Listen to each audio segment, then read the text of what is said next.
নমস্কার বন্ধুরা, লুচির আরেকটা ভিডিও নিয়ে চলে এসেছি আজকে। আজ হচ্ছে 31শে মার্চ।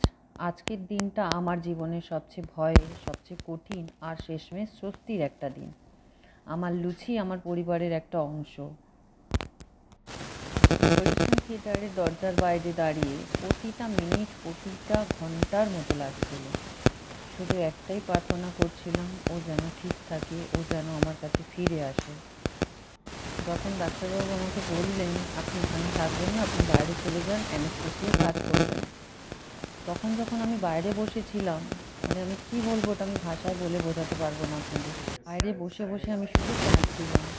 তারপরে যেখানে বসেছিলাম তার উল্টো দিকে ঠিক ভোলে বাবার একটা ফটো লাগানো ছিল একটা বাড়িতে। হাত জোর করে শুধু বসে তাকিয়েছিলাম ভোলে বাবার দিকে। মনে মনে শুধু বলছিলাম, ও যেন আমার কোলে ফিরে আসে ভোলে বাবা। যখন ডাক্তারবাবু বললেন সার্জারি সফল হয়েছে, তখন মনে হলো বুকের ভেতরে জমে থাকা সব ভয়, সব কষ্ট এক মুহূর্তে হালকা হয়ে গেল।